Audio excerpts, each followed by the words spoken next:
Meus irmãos, boa noite. Boa noite. É sempre uma grande alegria poder compartilhar a palavra do Senhor. Ontem nós estamos trabalhando nesses dias as canções do Redentor, tentando encontrar Cristo nos Salmos e como os Salmos apontam para Cristo e para a obra redentora do nosso Senhor. Ontem nós tratamos sobre a canção do homem justo e hoje vamos avançar um pouco mais. Vamos olhar para o Salmo de número 2. Eu quero convidar você que abra a sua Bíblia para que possamos encontrar mais uma canção do Redentor neste Salmo tão importante. Abra a sua Bíblia e ouça com fé a leitura que farei da palavra do Senhor no Salmo de número 2.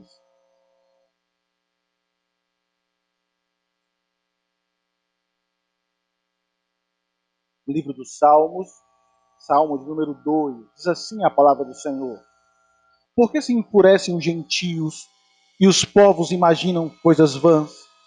Os reis da terra se levantam e os príncipes conspiram contra o Senhor e contra o seu ungido, dizendo: rompamos os seus laços e sacudamos de nós as suas algemas.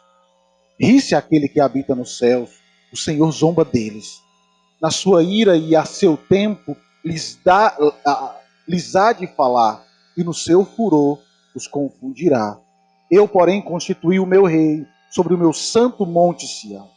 Proclamarei o decreto do Senhor. Ele me disse: Tu és meu filho e eu hoje te gerei. Pede-me e eu te darei as nações por herança e as extremidades da terra por sua possessão. Com vara de ferro as regerá e as despedaçarás como um vaso de oleiro. Agora, pois, ó reis, sede prudentes, deixai-vos advertir juízes da terra, servi ao Senhor com temor e alegrai-vos nele com tremor. Beijai o filho para que não se irrite, e não pereçais no caminho, porque dentro em pouco lhe inflamará a ira. Bem-aventurados todos os que nele se refugiam. Amém. Vamos orar? Te louvamos, Senhor, mais uma vez, e bendizemos o teu santo nome pela tua verdade, pela tua palavra. Por isso rogamos ao Senhor encarecidamente nessa noite, agora que estamos diante dessa verdade tão preciosa, rogamos a Ti, desvenda, Senhor, os nossos olhos e abra, Senhor, por amor do Teu nome, o nosso coração, para que possamos olhar para a Tua palavra e entendê-la, guardando em nosso coração, para não pecar contra Ti. É isso que te pedimos, ó Cristo, no nome que está acima de todo nome, no nome santo de Jesus. Amém e amém. Meus queridos irmãos, eu acredito que todos nós gostamos de assistir filmes, né? Hoje em dia, então, está extremamente na moda. Cinemas lotados, os roteiros os mais variados e diversos possíveis, mas dentro deles, uma história sempre se repete. De um lado, você tem um governo poderoso, opressor, malvado, e do outro lado você tem os rebeldes. Aqueles que são retratados como pessoas inteligentes, sagazes, sofridas, que lutam para derrotar esse governo autoritário que oprime e que torna a vida de todos muito difícil. Os mais diversos filmes que retratam essa história sempre tentaram mostrar que os rebeldes são legais, que eles lutam por uma causa nobre, a libertação das garras de um reino e de um rei autoritário. Quando nos deparamos com filmes assim, nós até nos simpatizamos com a causa dos rebeldes. Quem não se compadece de um povo sofrido? Quem não se revolta com um rei que humilha, que massacra, que escraviza um povo? E ao final de tudo, nós ficamos satisfeitos com os resultados das ações dos rebeldes. Eles conseguiram a tão sonhada libertação do governo tirano, uma vida sem as amarras do rei. O problema é que os filmes excedem e exercem um poder sobre a nossa mente que nos leva muito longe. E por vezes nós não conseguimos distinguir a realidade da ficção. Porque os filmes retratam uma realidade cinematográfica, mas o problema é que às vezes eles nos fazem pensar que é sempre daquele jeito. Que aqueles que estão em rebeldia, que os rebeldes têm sempre razão para estar. E que aquele que está no poder, normalmente é um opressor, um tirano e mau, e as pessoas precisam se livrar desse governo. E esta confusão acaba influenciando a nossa vida, sem percebermos. Veja como ela é refletida em nossa rebeldia diária. Por exemplo, quantos adolescentes e jovens, ao ouvir uma proibição dos seus pais, não pensam, eles não sabem o que é melhor para mim. Eles não sabem o que dizem. Eles querem que eu seja infeliz. Por isso eu vou mostrar que eles estão errados. Quantas vezes você já pensou dessa maneira? Mas isso não acontece somente com os jovens e adolescentes. Isso acontece em nosso trabalho, em nossa família, em nossa igreja. Parece que nós temos alergia à autoridade. Nós queremos traçar e fazer o nosso próprio caminho. E é justamente sobre essa rebeldia que nós encontramos nesse salmo. Ele fala sobre um domínio, ele fala sobre um rei, ele fala sobre um grupo de rebeldes. O que o salmista vai retratar no Salmo 2, a tensão que existe há muitos e muitos anos entre um domínio poderoso e um grupo grande de rebeldes que está nesse mundo. Só que o que nós temos aqui, ao contrário do que se costuma imaginar ou daquilo que é retratado nos filmes, nós temos algo diferente aqui. Porque o domínio desse rei é um domínio de amor, de poder, de graça. E os rebeldes são os ímpios, os pecadores, pessoas que não amam a lei justa e boa do nosso Redentor. Salmo 2 está conectado com o Salmo 1. O Salmo 1 começa bem-aventurado e o Salmo 2 termina bem-aventurado. E perceba como há uma ligação aqui fantástica. Então, vou mostrar para vocês isso. E a grande questão que eu quero que vocês entendam nessa noite é que o domínio do Cordeiro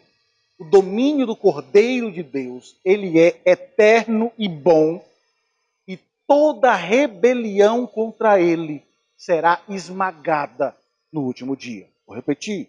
O domínio do nosso Cordeiro, do nosso Rei, ele é bom, perfeito, e toda rebelião contra ele será esmagada no último dia. Por isso, vamos fechar sua Bíblia, vamos olhar para o texto e entender essa rebelião e entender como está o trono do nosso Senhor e daquele que reina sobre todas as coisas.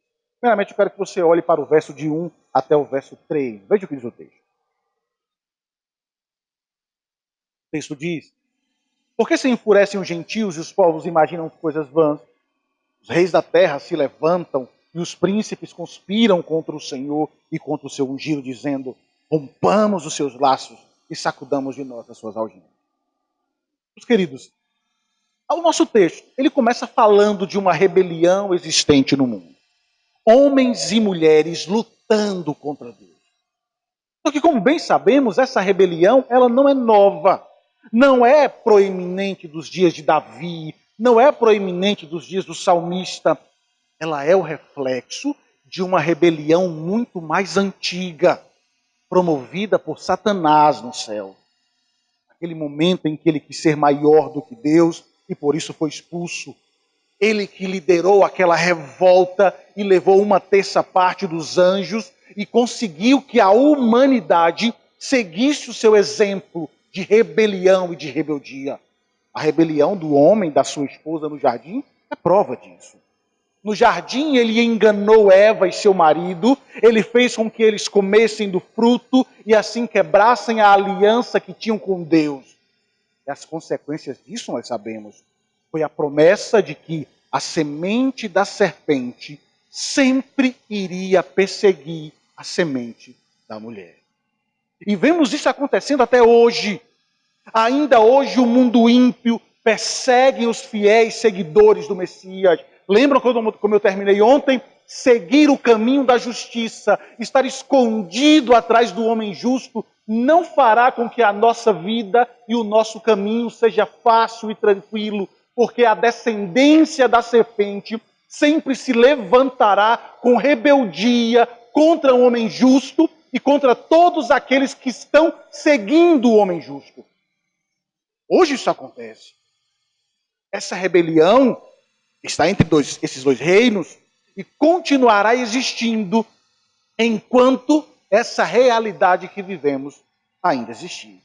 O que temos hoje, meus amados irmãos, é o reflexo dessa rebelião. O mundo odiando o Messias e suas leis, o mundo se levantando contra Deus, se levantando contra a autoridade de Deus, para lançar fora tudo aquilo que ele colocou para reger o mundo e conduzir esse mundo segundo a sua vontade. E o nosso texto fala justamente sobre isso. Os reis da terra se levantam e os príncipes conspiram contra o Senhor e contra o seu ungido. Algo precisa ficar claro para nós. Porque quando olhamos para este salmo, sim, ele em parte é a Davi. Ele é sobre o rei Davi. Ao ler esse salmo, você pode ver a história de Davi por trás do salmo. Ele é o rei ungido de Deus na terra. E contra ele se levantaram povos, se levantaram reis. Contra ele aconteceu rebeliões. Mas sempre e sempre essa rebelião era derrotada por Davi. Porque ele era o representante de Deus sobre a terra. Reis diversos imaginaram coisas vãs contra ele. Saul foi um deles. Mas o resultado sempre foi a destruição. Só que, quando você olha para esse salmo, você percebe que ele é grande demais para Davi. Ele é grande demais para qualquer outro ser humano, ou qualquer outro rei que já pisou, que já sentou no trono de Israel, ou que já se levantou sobre essa terra. Todos os reis são pequenos demais para se encaixar nesse salmo. Salmo que é um dos mais citados no Novo Testamento. E ele fala da vitória e do grande julgamento de Cristo aos rebeldes, aos que odeiam as suas leis. Ele canta a vitória do Cordeiro sobre todos os reinos da terra. Mas perceba como ele descreve essa rebelião, meus irmãos. Veja por que essa rebelião acontece. O que o nosso texto nos revela é que os reis da terra, os povos, buscam fazer o seu próprio caminho. O desejo que há no coração desses reis, citados pelo salmista, que engloba todos os reinos do mundo, é um desejo por autonomia. O verso 3 revela isso. Rompamos de nós os seus laços, sacudamos de nós as suas algemas.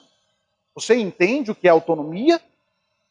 Autonomia significa você ser a sua própria regra, ser a sua própria lei. Autônomo é aquele que diz que ninguém diz para ele o que ele precisa fazer. Esta é a proposta da sociedade pecaminosa que nós vivemos. A rebelião é uma luta por ser autônomo, por se ver livre de Deus, por fazer as suas próprias regras quando se diz respeito ao amor, como se diz respeito à criação de filhos, como se diz respeito à sua vida de trabalho nessa terra. Você tem que ser lei sobre a sua própria vida. Você tem que fazer o que você bem entende, sem se preocupar com Deus, com os outros. E o que importa é você e aquilo que você pensa para você. Isso é ser autônomo. E é isso que os reis da terra e essa rebelião promulga e defende com unhas e dentes. Sejamos livres de todas as leis que nos impedem de ser feliz e de viver nesse mundo como nós bem entendemos. Não foi isso que a serpente falou para Eva? Ao levá-la a refletir sobre o que Deus havia dito, a serpente estava instigando Eva a pensar por si mesma, a analisar se a palavra de Deus realmente era boa para ela. Pense bem, você será muito maior se você não der ouvidos a essa palavra. Só que o problema, querido, é que quando você passa a pensar de maneira autônoma, quando você começa a enamorar-se por essa ideia de autonomia, você começa a pensar como a serpente. Então, como os ímpios, o Salmo 1, que não se dobram perante a lei do Senhor, eles que deliberadamente quebram a lei do Senhor, e mais do que isso, eles zombam de Deus. Eles não querem saber de Deus e seu ungido. Queridos irmãos, se você olhar de fato ao redor deste mundo, você irá encontrar um mundo em rebelião aberta contra o Senhor. Há muitos que zombam do nosso Redentor. Hoje, filmes, novelas, sites de internet zombam abertamente do Redentor de suas almas. Pessoas que querem se livrar do governo de Cristo. Ateus modernos escrevem livros mostrando que cristianismo é ruim para a humanidade. E ser cristão ou acreditar em Deus é viver na ignorância, é viver em uma prisão. O mundo zomba da sua fé. Dizem até que somos tolos, que somos ignorantes. Mas o que nós precisamos nos lembrar é que essa zombaria, ela não é da nossa época. Ela não é nova. Ela não começou hoje.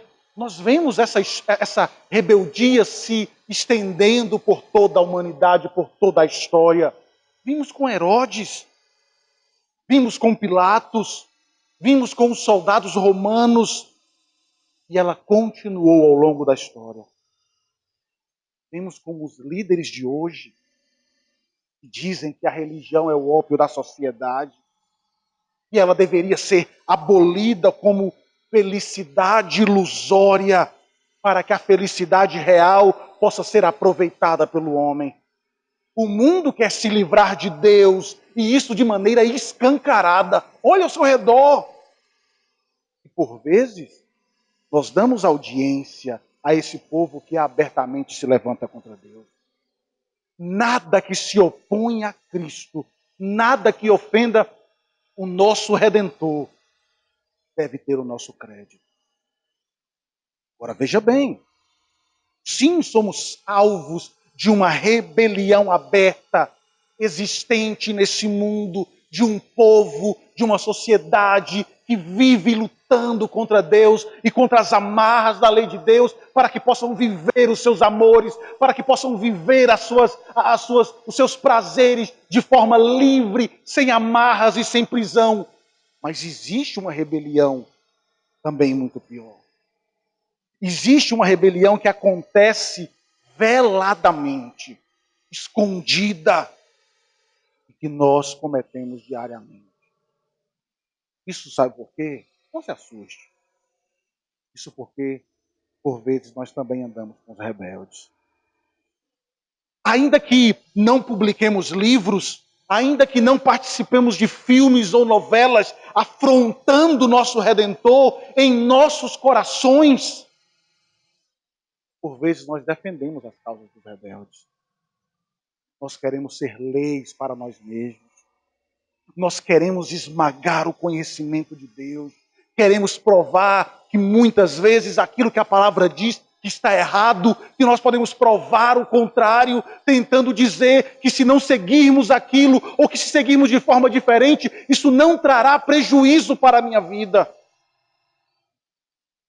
Nós queremos conduzir as nossas vidas segundo a nossa vã imaginação, fingindo que nada está acontecendo.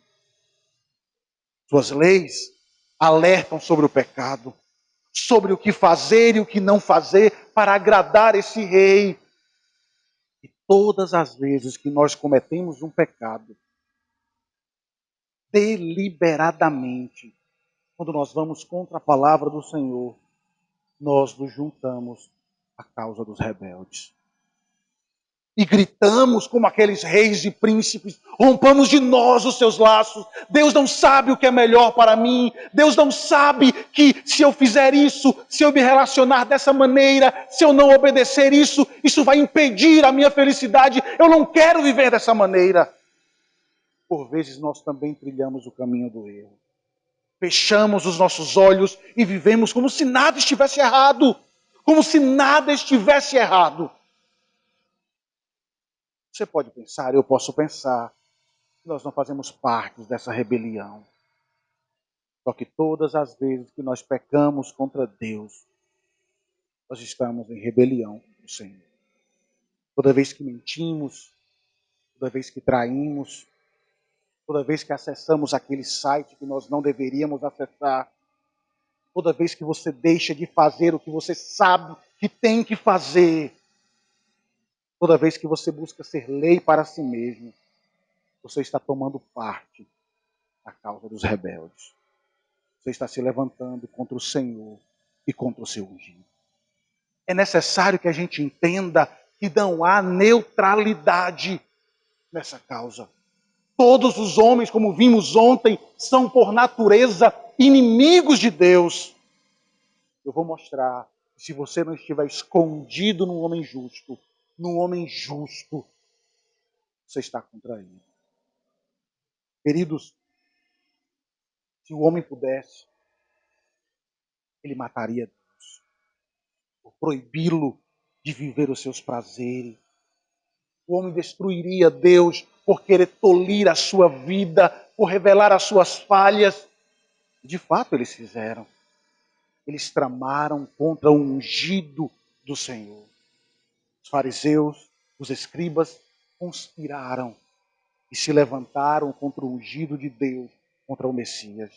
O trataram como criminoso, o colocaram em uma cruz horrorosa, derramaram seu sangue. Tudo isso porque eles odiaram a Cristo, porque vivem em rebelião contra ele. O caminho do ímpio, no Salmo 1, é um caminho de aberta rejeição ao reino do ungido. Escarnecedores odeiam o Filho de Deus. Veja, os filmes tentam mostrar que os rebeldes são sempre bons, não é assim? Que estão com a verdade, que lutam contra a tirania de um rei que impede, de um rei que oprime. As novelas tentam mostrar que a lei do Senhor é ruim, que ela não está certa em proibir os amores. Só que a realidade é outra. Os rebeldes são perversos. Sua forma de vida, seu estilo liberal e progressista sem normas, revelam um ódio por Deus e uma luta contra Deus. Mas qual é a resposta do Senhor para toda essa rebeldia? Qual é a resposta do Senhor para esses rebeldes que lutam contra Deus, que lutam para se libertar das suas algemas, das leis que Ele traçou para a humanidade? A resposta está nos versos seguintes. Olha o que diz o verso 4 e o verso 5, por favor. O texto diz: ri-se aquele que habita nos céus, o Senhor zomba deles. Na sua ira, a seu tempo, lhes há de falar, e no seu furor os conduzirá. Veja qual é a resposta de Deus a esta rebelião, querido. Veja qual é a resposta de Deus a esta trama em tentar conduzir as suas vidas de maneira autônoma. Será que Deus se esconde com medo da luta?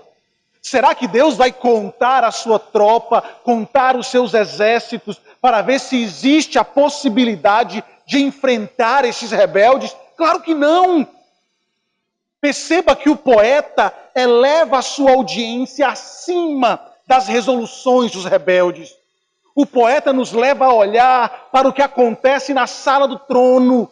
Ele nos leva a tirar os nossos olhos dessa realidade, onde vemos tanta maldade, tanta rebeldia, tanta gente se levantando contra Deus e contra a sua palavra, e nos leva a olhar para o que acontece na sala do trono. Porque se o nosso coração estiver na sala do trono, nada do que acontece nesse mundo nos causará terror e tremor. Nós viveremos confortavelmente tranquilo diante daquilo que está proposto para esse mundo e o que nos assegura no dia final.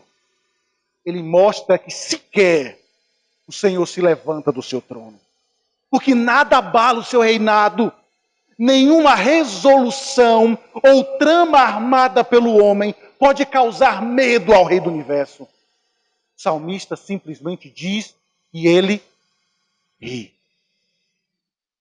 Ele olha para esse mundo mau e desobediente e ri de tudo que é feito por eles.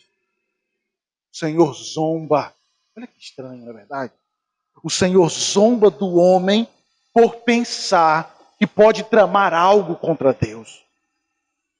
O salmista mostra, querido, que o Criador não tem nenhuma preocupação com essa rebelião. Que Deus não está nem um pouco preocupado com essa rebelião humana. Como disse um escritor, é mais fácil os personagens do filme sair para fora da tela e destruir o seu autor do que os rebeldes fazerem alguma coisa contra o nosso Redentor. O mundo pode se levantar contra o Senhor, mas nada disso pode abalar o seu reino. A sua ira se levanta contra o rebelde e ela é justa e santa. O salmista diz que no seu tempo ele punirá toda essa rebeldia que se levanta no mundo. Por isso, meus irmãos, a igreja não deve viver com medo dos rebeldes. A igreja não deve viver com medo da forma que esse mundo está se levantando de maneira feroz para atacar a nossa fé. Porque veja, precisamos ser honestos. Quando olhamos para esse mundo só do ponto de vista humano, nós ficamos com medo. Porque nós vemos um mundo que parece ganhar, que parece ter sucesso, que se levanta contra o Criador e suas leis, que parece acuar a igreja, acuar o exército do Senhor, que aprovam leis contra o nosso Redentor. Vemos uma perseguição contra a igreja, contra a fé, contra a palavra de Deus, leis que parecem limitar a nossa fé. Isso pode até produzir medo em muita gente. Mas quando nos lembramos desse salmo, quando guardamos essa palavra em nosso coração, precisamos nos lembrar que Deus não está nem um pouco preocupado com essa rebelião. Por isso, nós também não devemos estar. Não devemos nos preocupar. Nós estamos debaixo do domínio do Senhor e não há por que ter medo. Queridos, entendam, essa rebelião é inútil. Tudo que o mundo faz contra Deus é a maior prova da ingenuidade do ser humano. Imagine, como diz o escritor, todo o poder da terra contra o Criador. Imagine os poderosos portas-aviões contra aquele que controla o mar. Imagine os aviões de guerra mais avançados são incapazes de atacar aquele que controla a gravidade. As armas termonucleares seriam inúteis contra aquele que criou os átomos, contra aquele que sustém o mundo com a palavra do seu poder. O que pode fazer o homem contra o Criador e o seu ungido? Mesmo que todas as hostes do inferno se levante contra Deus, todos eles vão cair por terra por uma só palavra do Senhor. É isso que o salmista está mostrando. Todos os esforços humanos para se levantar contra o Senhor são inúteis. E sabe por quê? Porque o túmulo está vazio. O plano humano de matar Deus foi frustrado. E o Senhor ri desses rebeldes. O Senhor ri desse mundo. Ri aqui expressa a felicidade e o desprezo que o conquistador sente com respeito à derrota de um inimigo. Ele ri porque até mesmo a nossa rebelião só acontece porque Ele permite. Porque o próprio Senhor dá as armas para que lutemos contra Ele. E aqui uma imagem bem simples para ilustrar essa ideia. Esses dias eu peguei um dos meninos, os gêmeos, né? Eu não lembro qual foi dos dois, mas eu peguei um dos dois, e tentei colocar ele pequenininho, ele colocar no meu colo. Quando eu levantei, ele me deu um tapa. Claro que eu dei um tapinha na mão dele, mas ele me deu um tapa. Mas perceba, ele só me deu um tapa porque eu levantei ele até a minha altura. Essa é a ideia do filho. Os inimigos só agem porque o Criador permite que eles possam agir. A vitória de Deus é tão desproporcional que há um aspecto cômico da reversão do fim dos ímpios, segundo o texto. As palavras desse salmo revelam que Deus está calmo, sentado no trono, vendo essa rebeldia. Porque o Senhor sabe que a maior força do homem nada é diante dele. Queridos, leis podem ser promulgadas, passeatas podem ser feitas, defendendo assassinato, defendendo aborto, defendendo drogas e tantas outras coisas. Decretos podem ser assinados, só que nada disso será capaz de deter o reino do Senhor e do seu ungido, que venceu até mesmo a morte. Perceba que há um alerta. Ele diz, na sua ira e a seu tempo lhes há de falar e no seu furor os confundirá. Essa aqui é uma passagem similar ao Salmo 37, quando mostra que o motivo da zombaria de Deus, lá, o salmista diz assim, mas o Senhor ri do ímpio, pois ele sabe que o seu dia está chegando. Salmo 37, verso 13. Deus conhece, segundo o salmista, o seu próprio poder e a capacidade para reprimir qualquer rebelião. E ele pode, por uma só palavra, destruir esses rebeldes. Ele poderia, com o sopro da sua boca, lançar longe todos aqueles que se levantam contra as suas palavras. No entanto, ele abstém de julgar hoje. Sabe por que ele faz isso, querido? Sabe por que ele não destrói ainda hoje? Sabe por que ele não pesa a mão contra os rebeldes e põe fim a todo esse mundo? Porque ele é paciente e longânimo, dando aos rebeldes uma chance de se arrepender. Mas existe um dia para o final da paciência. E na hora marcada, no dia exato, nosso rei virá e julgará todos aqueles que conspiraram contra ele. Ele os confundirá, porque o reino já pertence ao Cordeiro de Deus e o ungido que veio para vencer e venceu. Por isso, queridos, que nós precisamos entender que a nossa rebeldia, o nosso pecado, que a nossa luta por autonomia não nos levará a lugar nenhum.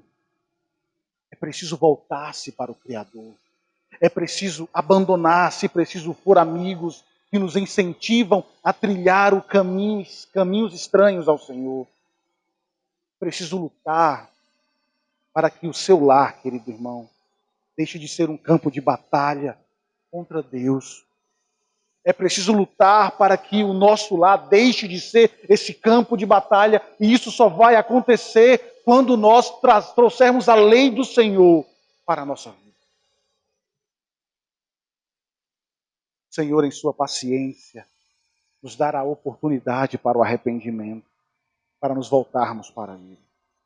Talvez hoje você que esteja aqui, já afastado dos caminhos do Senhor, lutando contra Deus, lutando contra a sua palavra, lutando contra a verdade que você conhece. Quero dizer para você que a sua rebeldia é tola. Volte-se para o ungido do Senhor. Volte-se para o Criador. Porque está chegando o dia em que toda rebeldia encontrará o seu fim. Ele é longânimo para perdoar. Por isso, abandone o caminho da rebeldia e se volte para Ele.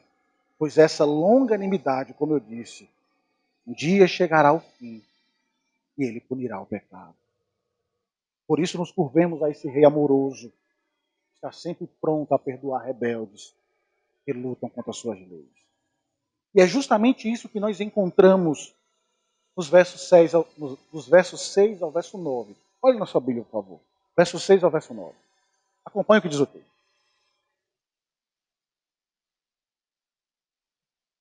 Eu, porém, constituí o meu rei sobre o meu santo monte Sião, proclamarei o decreto do Senhor, e ele me disse, tu és meu filho, e eu hoje te gerei. Pede-me e eu te darei as nações por herança e as extremidades da terra por sua possessão. Com vara de ferro as regerá e as despedaçarás como um vaso de oleiro. Queridos, veja o que temos aqui. Os inimigos de Davi, agora eu olho para Davi, acreditavam que seria fácil destruí-lo, porque ele era uma pessoa comum, um homem como todos os outros, que estava sujeito às limitações humanas. O primeiro inimigo dele, como nós conhecemos a história, Golias, né, o gigante, o valente, achou que seria fácil destruí-lo, porque ele era tão forte e Davi tão pequeno. Mas o resultado, como bem sabemos a história, foi a derrota do valente e a ascensão do humilde. E assim como Golias, é a humanidade hoje. O homem se porta como esse gigante que se acha maior do que o ungido do Senhor. Mas mal sabem eles que os seus esforços são em vão. E tudo aquilo que eles fazem contra o ungido do Senhor são apenas pensamentos e suposições que cairão por terra. Os inimigos de Davi acreditavam que iriam derrotá-lo.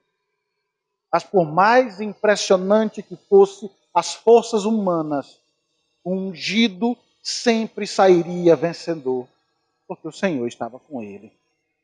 Por vezes, nós somos levados a tentar e a acreditar que esse mundo vencerá. Temos tanta maldade, temos tanta impiedade por esse mundo, que parece que ser fiel, que lutar pela verdade é um esforço em vão. Porque vemos uma felicidade no ímpio que parece ser maior do que a nossa nessa terra. Tanta gente se afundando no pecado e parece que nada acontece com eles. Tanta gente vivendo em depravação constante e parece que não há nenhuma punição. Enquanto nós, os fiéis, somos privados de tantas coisas, de tantos prazeres e sofremos horrores por esse mundo. Os nossos pecados, às vezes, parecem se levantar contra nós mais rápido do que acontece com o ímpio. E isso tem desanimado muita gente. Mas veja, Golias humilhou, escarneceu, cantou a sua vitória sobre Deus e seu povo. Mas o final, ungido do Senhor que derrotou aquele homem. A felicidade final, entenda isso, não está com o ímpio, e com o perverso e com o rebelde. A rebelião nunca gerou frutos bons. E Davi mostrou isso. Agora, mesmo o grandioso rei Davi não é nada. Ele é apenas uma sombra de um grande ungido que estava por vir. Veja, o pacto feito entre Deus e Davi encontra a sua plenitude, sua máxima manifestação em Cristo, nosso Redentor. O Messias verdadeiro, o ungido de Deus, que é maior do que Davi e que venceu. Não a rebelião de um homem, mas sim de todos aqueles que se levantaram contra ele. Todos os planos e todos os homens contra Deus e o seu ungido foram frustrados. Veja quando essa vitória foi decretada. Deus disse a respeito dele: Tu és meu filho e eu hoje te gerei. Veja bem, o nosso texto traz uma revelação profunda sobre a identidade do Messias. Porque aqui o texto diz e revela que ele é eterno, que ele sempre governou, que ele sempre esteve presente, poderoso em poder e majestade, maior do que a própria morte. E quando Deus diz, eu hoje te gerei, o texto não está dizendo que ele, em algum momento da história, se tornou filho. Essa declaração é muito maior do que isso.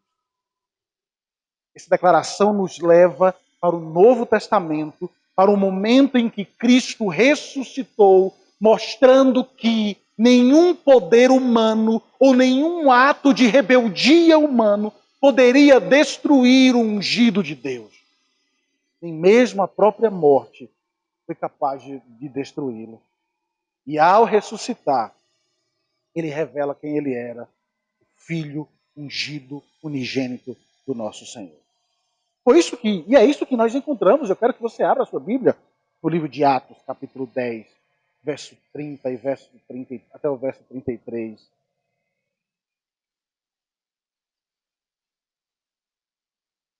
Olha o que o autor diz.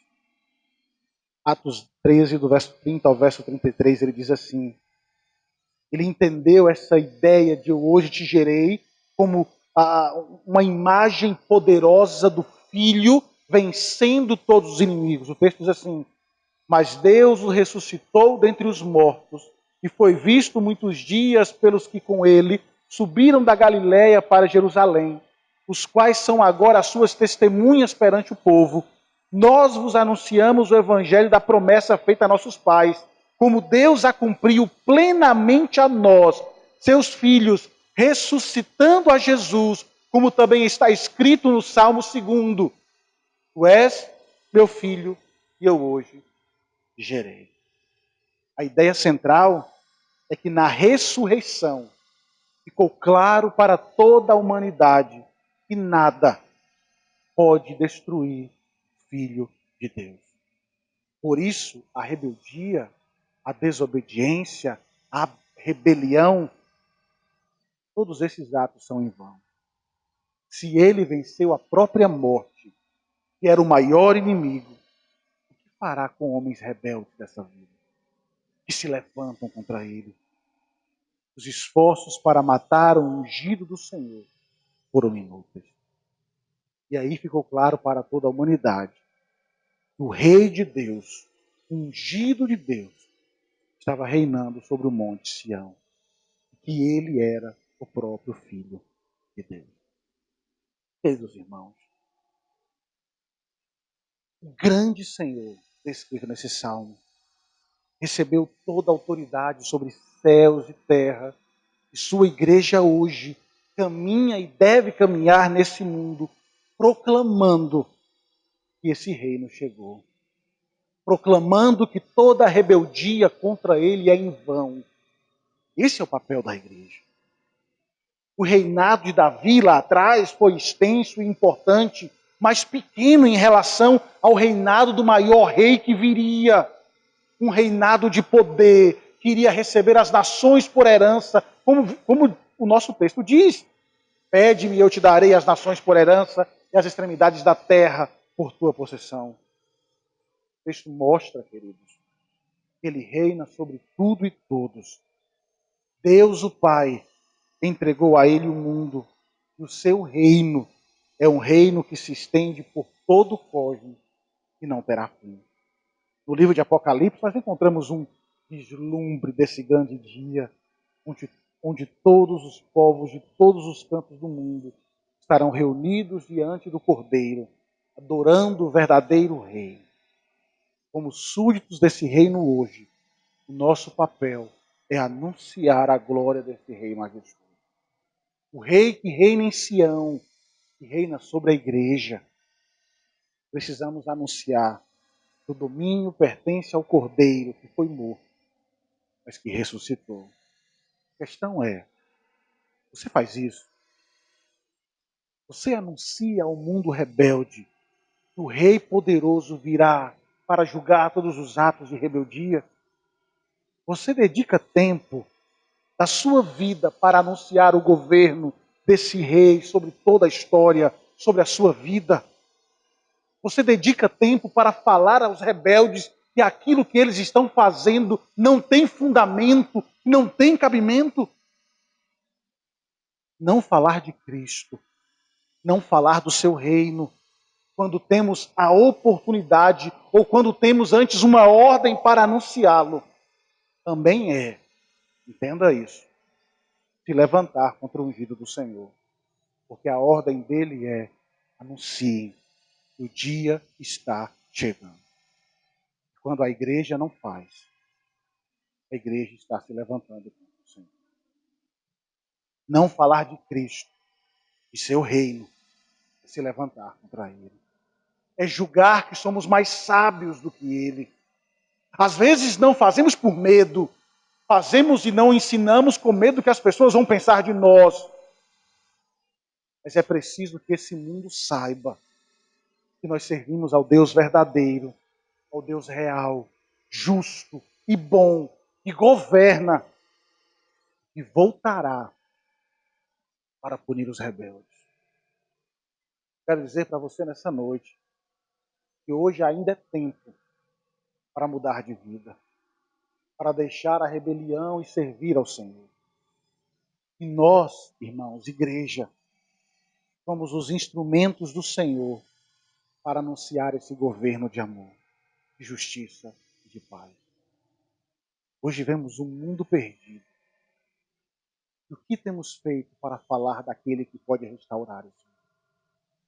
Hoje temos visto pessoas se afundarem, casamentos se destruírem, filhos sendo perdidos por esse mundo. E onde está a igreja, os arautos do Senhor, para falar a esse mundo que essa rebeldia encontrará um fim terrível? Nós somos instrumentos do Senhor para anunciar esse governo justo e bom. Por isso não cesse de falar desse rei. Agora veja, perceba que o salmista não alivia, veja como isso é pesado.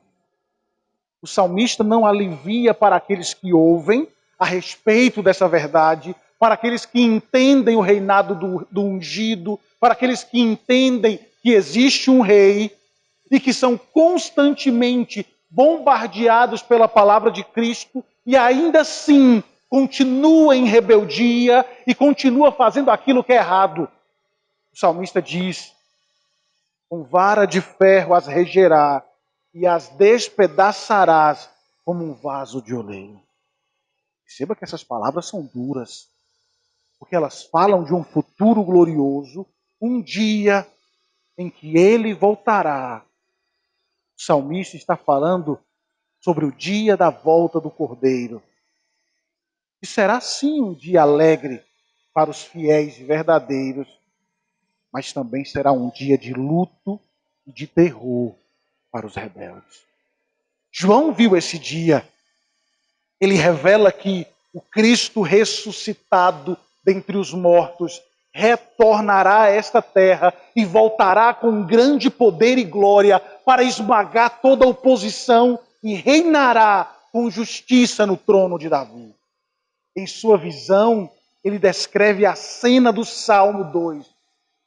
Lá em Apocalipse, capítulo 19, verso 15, verso 16, diz assim: e sai da sua boca uma espada afiada, para com ela ferir as nações, e ele mesmo as regerá com cetro de ferro, citando o Salmo 2, e pessoalmente ele pisa o lagar do vinho, o furor da ira do Deus Todo-Poderoso, e tem no seu manto e na sua coxa o nome escrito: Rei dos Reis e Senhor dos Senhores. O dia da volta do Cordeiro será um dia terrível para o rebelde. Será um dia terrível para o desobediente, porque nesse dia ninguém poderá se esconder ou fugir.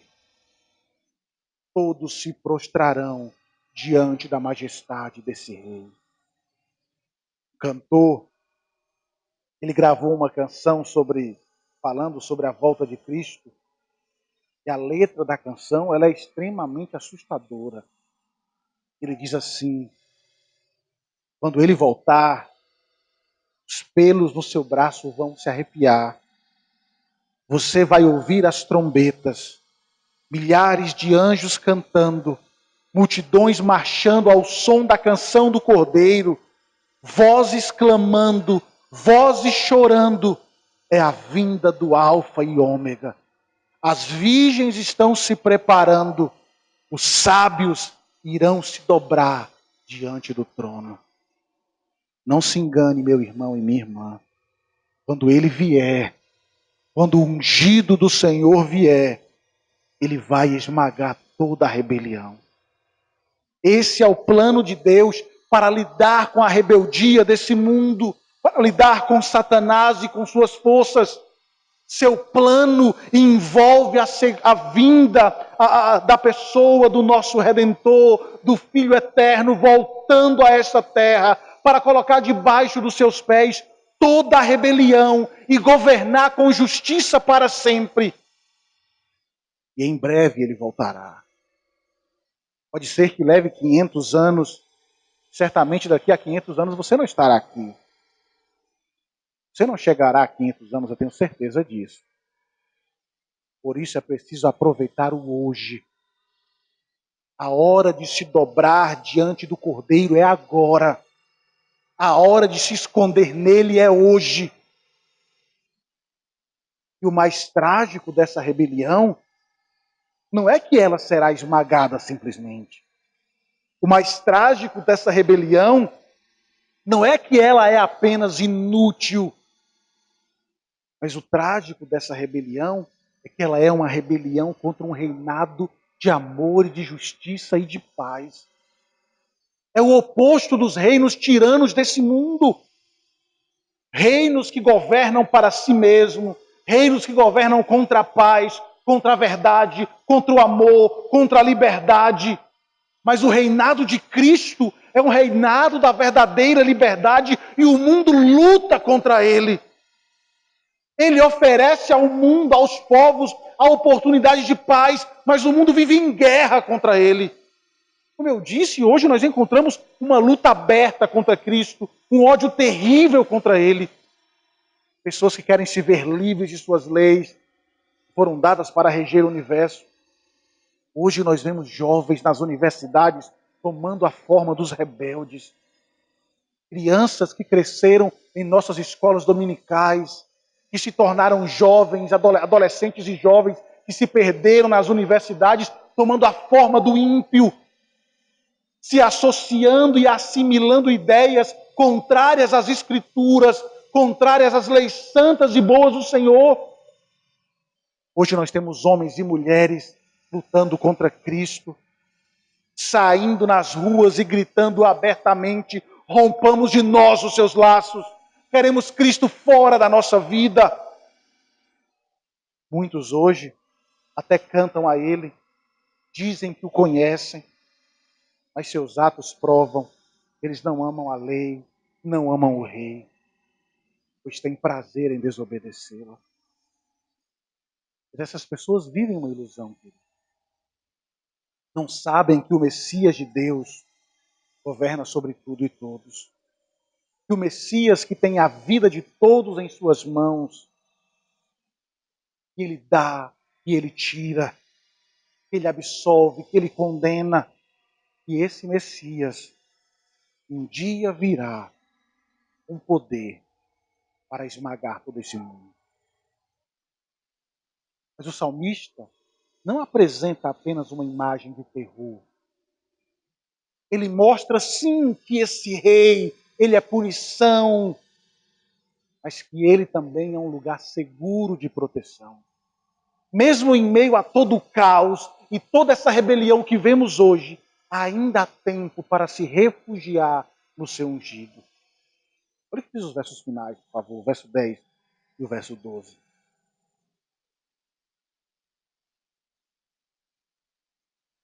Ele diz: agora, pois, ó reis, sede prudentes, deixai-vos advertir, juízes da terra, servi ao Senhor com temor e alegrai-vos nele com tremor. Beijai o filho para que não se irrite e não pereçais no caminho, porque dentro em pouco se lhe inflamará a ira. Bem-aventurados todos aqueles que nele se refugiam. Que promessa gloriosa nós temos aqui, queridos irmãos. Nós somos convidados por esse rei a nos aproximar dele com confiança. E veja como ele é longânimo. Porque nós temos reis e príncipes que se levantam contra Deus e contra seu ungido, que tramam para se livrarem de suas leis, que tramaram sua morte. E mesmo em meio a toda a rebeldia humana, nós encontramos o Senhor chamando a agir com prudência e sabedoria. O chamando para viver com sabedoria, mostrando que ainda revela tempo, para que ainda há tempo para arrependimento. Mesmo sendo tão pecador, tramando contra ele, ele nos convida ao arrependimento.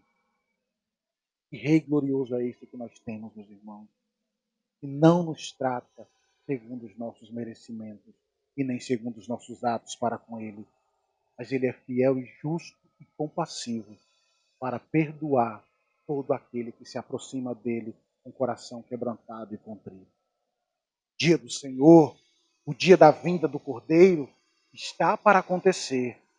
Os alertas bíblicos sobre esse dia são sérios e urgentes. O caminho do ímpio perecerá. Mas aqui nós temos uma oferta de paz. E antes da sua chegada, aqueles que buscarem nele sabedoria e refúgio têm chance de desfrutar do verdadeiro benefício desse rei, a oferta de paz promovida por ele. Ele diz, meus amados irmãos, é que o ungido de Deus, que tem domínio sobre todas as coisas, que ofereceu seu sangue como oferta por nós, trouxe reconciliação por meio da sua cruz. Ele diz, deixa a escravidão, deixa a rebelião, deixa o jugo do seu pecado e vista-se do meu jugo. Eu sou manso e humilde de coração e o meu fardo é leve. Fomos convidados por esse rei a participar desse reino. Reino que não é tirano, queridos. Reino que não é injusto, mas sim um reino que é de deleite. Com leis justas, boa, perfeita e agradável. O mundo luta contra ela. E nós a amamos. Como o salmista diz, como amo a tua lei, ela tem sido o meu prazer constantemente. O mundo diz, rompamos de nós os seus laços. E nós dizemos, eu guardo a tua lei no meu coração para não pecar contra ti.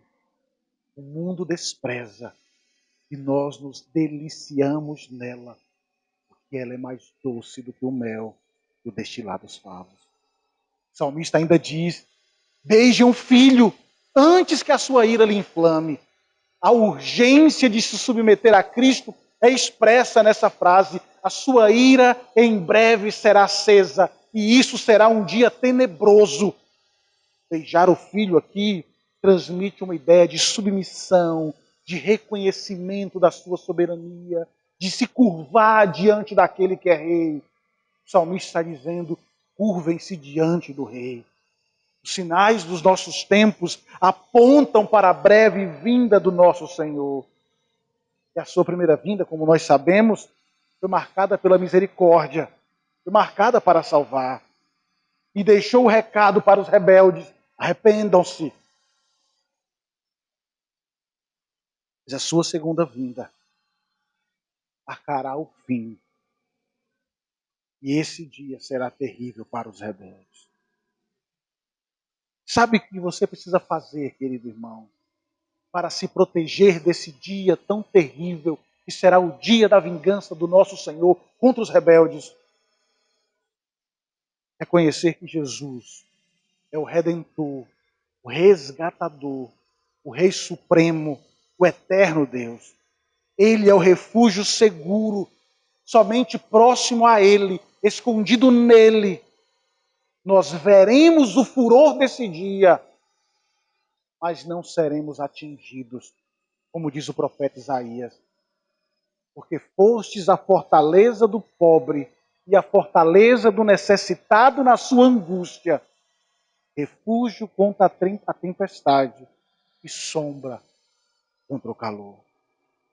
A única maneira de fugir do terror do dia da vinda do Senhor é se abrigando no único refúgio verdadeiro, o Messias de Deus. Os que teimosamente vivem uma vida de rebeldia não escaparão impunes, mas os que nele confiam, estes receberão a coroa da vida.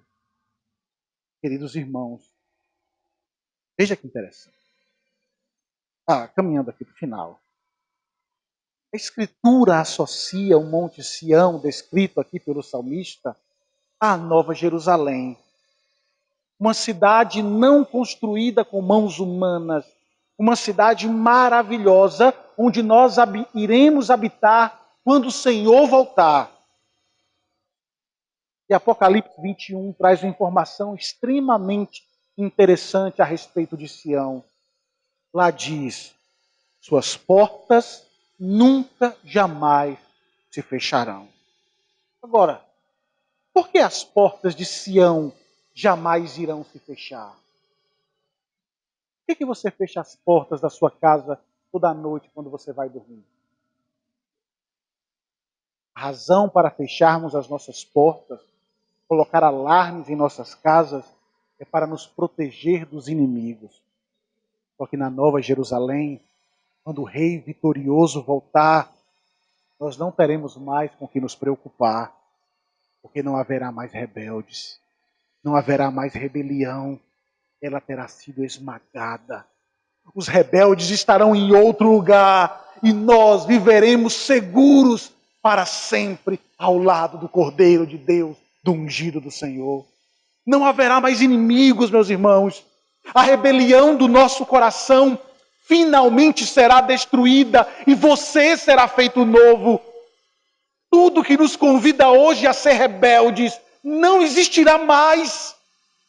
Nem mesmo o diabo e a morte estarão lá, porque estarão perdidos para sempre no lago de fogo. Queridos, o dia do Cordeiro será um dia marcado por dois sentimentos: alegria e tristeza. Alegria para os salvos e tristeza para os perdidos.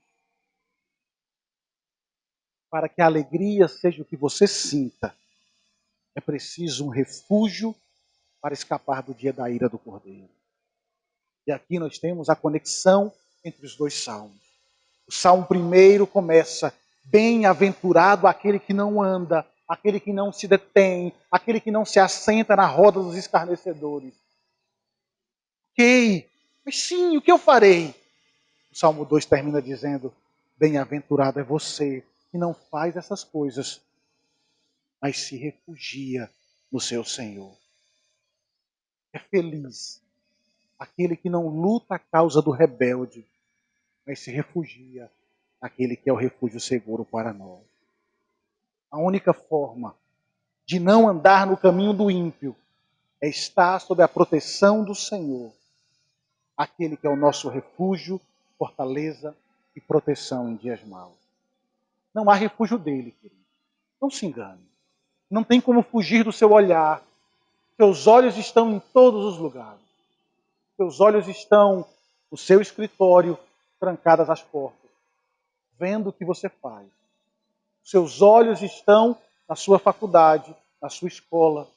Seus olhos estão no seu trabalho, na maneira como você trata a sua esposa, na maneira como você trata o seu filho, na maneira como você se relaciona no trabalho, na maneira como você se relaciona na igreja. Os olhos do Senhor estão em todos os lugares. Os olhos do Senhor escutam ou veem o seu coração e sabem o que se passa na sua mente. Não há como fugir dele. Não há como fugir do olhar do grande rei. Você pode encontrar refúgio nos momentos difíceis da sua vida. Você encontrará refúgio para a sua alma quando o seu coração descansar nele. O que você precisa fazer é se refugiar no Cordeiro de Deus. O que você precisa fazer, como disse um escritor, é beijar a mão que foi cravada por cravo para salvar você. Por isso não demore. Deixe essa rebeldia de lado. Deixe essa impiedade longe de você. Abandone o erro. Volte-se para o verdadeiro rei. Volte-se para o rei vitorioso. Esse salmo é um salmo de conforto para você, querido irmão, que é crente. Porque em meio ao caos desse mundo, nós podemos olhar para toda essa tragédia que vivemos, uma sociedade sem Deus e rebelde. Podemos perceber que um dia tudo isso chegará ao fim. Um mundo rebelde, um povo sem Deus que luta para apagar de nossas crianças o princípio de Deus, um dia vai encontrar o seu Criador. Um mundo que tenta apagar dos nossos jovens a certeza do limite estabelecido por Deus dizendo: viva como você quer, seja o que você quiser fazer, ninguém pode lhe proibir de nada. Um dia esse mundo também encontrará o seu Criador. O mundo que tenta mostrar para homens e mulheres que somos autônomos, que você é a sua própria regra, um dia encontrará o Criador e Senhor de tudo. Isso eu quero dizer para você. Cristo está no controle de todas as coisas. E o fim dessa rebelião, onde ele esmagará todos os inimigos, está prestes a chegar. E essa promessa nós vemos no Salmo 110, verso 1, quando o Senhor disse assim: disse o Senhor a meu Senhor, assenta-te à minha mão direita, até que ponha os teus inimigos por escabelos dos teus pés. No mundo antigo, o rei vitorioso colocava o pé no pescoço ou nas costas do inimigo derrotado, para mostrar que aquilo era um símbolo de dominação. E esta é a imagem profética desse salmo. Descreve o momento em que o Senhor colocará fim, pisando nas costas e no pescoço da morte. O Senhor cumpriu quando ele veio. Ele morreu, ressuscitou, venceu a morte. Mas o Senhor está aguardando a outra parte da promessa, quando ele colocará todos os inimigos e o destruirá, como o próprio autor de Hebreus diz. E havendo oferecido para sempre um único sacrifício pelos pecados, está assentado à destra de Deus, daqui em diante, esperando até que os seus inimigos sejam postos por escabelos dos seus pés. Nosso Redentor, o nosso Rei, está esperando o dia em que Deus lhe falou, o dia em que ele destruirá os ímpios. E enquanto ele espera, todos os seus inimigos vivem toda essa rebeldia. Agem como se Deus não existisse. Mas eles estão enganados. O dia dos inimigos, do fim dos inimigos de Deus, está chegando. Por isso, queridos irmãos, convido você a olhar para esse rei, olhar para esse mundo e não temer, mas a anunciar que existe um momento para arrependimento ainda hoje. Está chegando o dia em que não haverá mais oportunidade. Tudo de errado que vemos hoje será destruído. A promessa que temos é que nós aguardamos o dia que ele trará, onde os bebês não serão mais abortados no ventre. Aguardamos o dia que as crianças não mais sofrerão com deficiência, que as crianças não mais serão abusadas. Nós aguardamos um dia onde os adolescentes não terão mais a própria vida em seus quartos, sozinhos, onde os tiranos não terão mais como alvo uma raça inteira para destruí-los, onde tsunamis não mais destruirão cidades inteiras, de casamentos não terminarão mais em divórcio. Nós aguardamos o dia onde não envelheceremos mais, onde não existirão rugas, onde não existirão cabelos brancos, onde não existirá velhice.